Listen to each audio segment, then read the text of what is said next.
guys, Absolute Duelist here, coming at you with a new Yu-Gi-Oh video. And in today's Yu-Gi-Oh video, we're going to be doing, as you can see, a Kashtira deck profile. But not just any Kashtira deck profile. This is going to be my first week playing, first place Kashtira deck profile. So pretty much the story behind this is I bought Kashtira a week before locals, did a bit of testing with it, tried out some things in a build that I liked, took it to locals, and came first place. And I know some people might be saying, oh, that's not really an accomplishment, it's Kashtira, but in all honesty, guys, I bought this because, one, I wasn't sure I wanted to play this format, and two, because I had the money, so I thought, why not? And if I didn't like it, sell it on. And I'm gonna be honest, yes, you can win very easily with Kashtira, but also at the same time, the deck is really fragile and can get killed by the simplest of cards. So I really thought like I wouldn't do as well as I did at locals because everybody was prepared for it, but I was just playing a build that was prepared to be prepared for those things, because I'm actually playing the Adventure Kashtira build, a build that I actually think is the best build of Kashtira, and a lot of people aren't actually playing. Like, I can't believe like the pure Kashtira build is beating the Adventure build, because the Adventure build just offers so much more protection, and that's the kind of the thing I wanted to talk about. Like, this deck was a lot of fun to play. Adventure Kashtira is a really cool strategy. Like, it offers you an Omni Negate for the Nibiru. The deck is really fun, has all the benefits of normal Kashtira, and honestly, going into locals with this deck and going XO1, meaning I won 4 and drew 1, and coming first place with the deck because there was no other XOs because of all the XOs drew for some reason. Like, it was a lot of fun to play, and I really did like it, and it didn't feel like I just auto lose to these cards like Book of Eclipse and Dark Hole or Nibiru because of the Adventure package. So I just wanted to showcase this deck, talk about it a bit, give you guys my thoughts and opinions, especially seeing it's my first week playing the deck in physical form, and also just being able to win the first locals I played with the deck. So it is really cool, it is a really fun deck, so I hope you do enjoy it, guys. The matches I played were against round 1 was Generator, round 2 was Ricker, round 3 escapes me, I believe it was Sprite, round 4 was against Furion Punk. That match will be coming onto the channel because I did record that, and round 5 against Branded, where it was just like I just had it. I had it. Like, it is what it is. And honestly, it was a really, really fun day. And I really do just want to showcase the deck profile. So without further ado, let's go ahead and get into the deck profile, guys. Show you the ratios that I was playing, give you an idea behind the deck and my thoughts in general, and hopefully give you guys ideas for your own Kashtira decks if you're playing it, because honestly it is a really, really cool deck and a really fun deck to play. I won't lie, I didn't expect to be as fun as it actually was to play. And yeah, let's go ahead and show off the deck profile. So starting off, what I think is pretty basic in the deck, we're playing free Fenrir. He searches any Kashtira monster, and also if your opponent activates a monster effect or it declares an attack, you can banish any face-up card. He's standard at free. He's basically just your free removal and also just a free search for any of your Kashtira monsters. Next, we're playing free Kashtira Unicorn. He's the spell searcher in the deck, so he goes ahead and searches your Kashtira Birth, your Theosis, and can also go ahead and banish cards from your opponent's extra deck. So these two are pretty much the basic free ofs in the deck. You do not want to cut these lower than free, because they're the ones that are essentially going to give you your consistency and also go ahead and give you the ability to just remove lots of cards from your opponent's deck. Now, something that I think not a lot of people are actually playing up to, but I choose to play up to Kashtira Rise Heart. Now, a lot of people out there play this card at free, and I don't agree with that. I think a Rise Heart is a great card. Rise Heart is amazing, but I don't think it's a free of. I think it's a 2 of because of a lot of different reasons. One, you cannot utilize its full effects unless you have another Kashtira monster. So if you open a hand where you just don't have any other Kashtiras and you have him, he's not really doing anything. So I don't really like that in the deck. And 2, yes, you can banish any Kashtira from your deck to banish the top 3 cards of your opponent's deck if it's normal or special summoned, but the problem with that is there's no Kashtira card to banish if you don't have anything like an Xyz monster or a card in the banish zone already. So I don't feel like he's necessary at more than 2. I feel like 2 is the perfect ratio. A lot of the times throughout the entire day, I was siding out the second one as well, just to make room for other stuff, because he honestly, I only ever needed 1 most of the time. And yeah, it just feels like it doesn't need to be at more than 2. I'm happy with 2. I feel like siding it in games 2 and 3 is worth it. And honestly, I'm happy with it too. Like, it feels like it's the perfect ratio. I don't need more, and I feel like this is just the correct ratio altogether with Rise Heart. Continuing on though, other Kashtira monsters we're playing 1 Telements and 1 Scareclaw Kashtira. Now, these essentially are here for the same reason. They both go ahead and banish a Kashtira card from your hand or graveyard to special summon themselves from the hand. This one can attack in defense mode, and this one can go ahead and mill cards. Now, essentially, these two serve different purposes, where we go ahead and use the Telements Kashtira to go ahead and mill cards to hopefully hit a Water Enchantress to go ahead and search the adventure package, and then we've got Scareclaw here to go ahead and just attack in defense position with 2600 attack. Well, defense. But these two serve very different purposes, and also Telements Kashtira can also serve a purpose of being able to just banish the top 3 cards of our opponent's deck if we control Kashtira or Rise Heart. So she does serve purposes in that as well, but she's mainly there just to be able to be a special summon to go into XC's play with the Scareclaw as well. Those are all the Kashtira monsters we're playing. I don't think you need to play more. I feel like this is just the perfect ratio for the Kashtira monsters, like in general, and I wouldn't change this from the experience that I've had so far. Going into the adventure package though, we're obviously playing the free Water Enchantress. This is standard, it searches your Rite of Aramasir and is just really strong. I do end up siding out 2 of these a lot of the time if I'm going into game 2, just because we don't really need the adventure package. We need more stuff to be able to break the board instead of just stuff to protect us. But we do go ahead and side out 2 of these normally if we go into game 2. But this is the correct ratio in the main deck as well. Just in general, you want to be paying free, you want to get to your adventure package, you want to have that protection against like cards like Nibiru.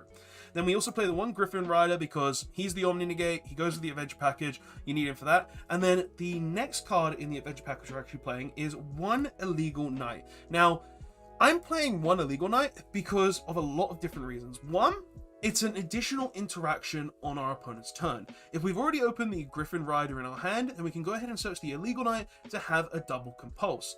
And 2, because this card is perfect for any Labyrinth or Traptrix deck out there. If I go first and I see a Traptrix deck or I see a Labyrinth deck, I'm just going to go ahead and search this instead of the Griffin Rider. So on the end of their turn, I can just go ahead and put 2 back row back in their hand, give this to them, and then just Draco back this back to my hand. Because every turn, this is going to be a double compulse for any cards on my opponent's board, and it's just going to be very useful. Like, honestly guys, in testing, this card is absolutely insane, and in practice at locals, this card did so much. Being able to compulse boss monsters, being able to compulse back row, being able to just get rid of any issue on my opponent's board and then just Draco back this card back to my hand to have it again for next turn. It was just a really powerful card throughout the entire day, and I really think this card is absolutely insane, and as its name suggests, should probably be illegal. No, please don't ban it, Konami, but this card was really strong, and I really did like it, and it is an absolutely insane addition to the adventure package, especially seeing as the adventure package is level 7, so we can also use these cards for XC summoning too, which is actually really nice. And then the last monsters we play are triple Ash Blossom and Joyous Springs. It's Ash, FTK against Branded, I don't really need to explain it. And then 2 Lava Golem. Now, the logic behind this Lava Golem is pretty much, we go into the mirror match, we don't want to have 3 if we go first, but we don't want to have 1 if we go second. So I kind of chose to play this at 2. It works at 2. I probably will side the 3rd for if we do end up going second in game 2. But the logic here is essentially it's great against Kashtira, it's great against every other deck in the format. We just go ahead and tribute 2 of our opponent's monsters, summon this to their board, and then we use Draco back to return it back to our hand, and then we can just do it again as well if they have more stuff that we need to get rid of. Like, the card is really strong, it's really nice, and it just helps us deal with Kashtira boards, it helps us deal with Omni Negates boards, it helps us just deal with a lot of different stuff, and we don't essentially need our normal summon in this deck because we're playing like the adventure package and we're playing Kashtira, so we get all the free summons anyway. So Lava Golem is just a really strong card. I like it better at 2 than I would at 3 though as well, because if you do see it going first, it just absolutely does nothing. It's normally just a discard for the adventure package, or if we go second, we just get rid of boards. It's pretty much just a double-edged sword there. So I wanted to play at 2 so we didn't, see a ton of it, because like stuff like Ash Blossom we can use during our opponent's turn, but Lava Golem is just a dead card in our hand going first. Now, going on to spells, we're playing Free Planet with the 1 terraforming, so essentially 4 of this. Now, this is essentially our field spell searcher. We go ahead and search any Kashtira monster when we go ahead and activate this, so it's pretty essential to be able to get to it as soon as possible. And it also has the additional effect where if we activate Shangri-La's effect, then we can go ahead and destroy 1 card on the field, which can sometimes actually come up into the combo to go ahead and lock 5 zones on turn 1. I didn't do it on the day, but it does come up in the combo when I did testing and I was trying it, but it does, you need as many of these as possible, so playing this ratio is absolutely necessary. Then we also play 2 Birth. I don't want to play more Birth. I honestly think Birth as a 2-of is the perfect ratio for this card. Like, yes, it is a very strong card. It gives us the ability to normal summon our level 7 monsters and can also special summon our Kashtiras from the banished or graveyard, but I don't want it at free. I feel like this card at free would just brick way too much. I've tested it at free as well online, and I just bricked like 2 at a time, and I just did not like it. So I'm playing it at 2, and I feel like this is the perfect ratio. I don't feel like there's more needed. I don't feel like I have to go ahead and put more in. I feel like 2 is enough, and we get it enough of other cards like Pot of Prosperity, and we can search it with Unicorn, that having it at 2 is fine. And same goes for Theosis. Now, the reason why Theosis is actually in 2 in this deck is basically for the logic of this card does nothing if we don't have a Kashtira. Now, this card, in my personal opinion, it's great. It's a good card. It essentially summons any Kashtira monster from the main deck if you control another Kashtira monster, which is really excellent. Like, it can get us more searches, it can get us more consistency, it gets us another level 7 on the board. That's great.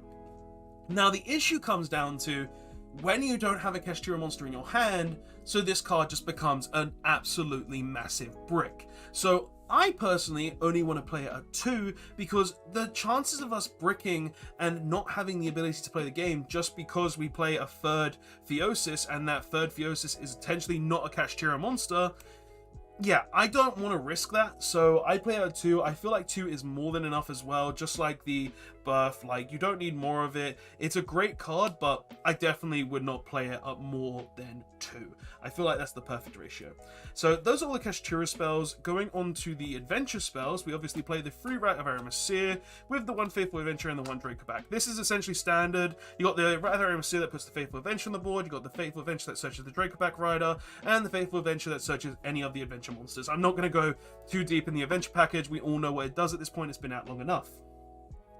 And then the last spells we're playing is just Free Prosperity. Now, this has a lot of useful applications. 1, it can banish very specific extract monsters to go ahead and put under a Rise Heart. And 2, it can go ahead and get us to any of the top 6 cards of our deck, essentially getting us to the Adventure Package, our Kashtira cards. It's just a really, really good card and essentially helps us a lot. And seeing as our extract isn't very important, we can banish cards very easily. So card is great, it boosts consistency, and also is just really useful in getting stuff that we need in the Banish Zone banished. And then we also play Free Infinite Impermanence. This is just the best hand trap right now. It doesn't trigger Tactical Talents, it doesn't trigger Frost, and it can go ahead and negate Kashtira stuff and any other cards in the game. So yeah, really, really good card. And then the last card we play in the main deck is 1 Kashtira Big Bang. This goes ahead and gets banished to go ahead and summon a Kashtira monster from under our Shangri-La. There's really no other reason for this card's existence in our deck, but it does have its second effect, or its main effect, I should say, that does come up sometimes, where if you control a Kashtira monster, or if there's a Kashtira monster on the board, then you can banish all monsters until both players only control 1 monster. It's not very relevant, but it can come up at times, so just be aware of that. But yeah, that's the main deck. I am absolutely happy with this main deck right now. I don't think I would change anything. I think the ratios are currently very, very good. Like, I don't feel like I would change pretty much anything. Like, other than a Lava Golem, maybe. I feel like it's perfect. I don't have any issues with it. Like, after more testing, I might have different thoughts, but right now, very happy with it. No issues whatsoever. Going on into the extra deck, though, there is actually a couple of things I would change with this, but let's go ahead and get through it to show you what we're playing. So starting off, we play the 2 Shangri-La. This is pretty basic. You play 2 because you don't want it to get banished via your opponent's Mind Hacker, and also you can go ahead and summon your Kashtiras from the deck and also lock your opponent's zones. That's the essential purpose of this card. It locks your opponent's zones and gives us more Kashtira summons. We also play 2 Arise Heart. this is standard as well. I'd say like it's the Macrocosmos on legs. It goes ahead and puts materials under itself.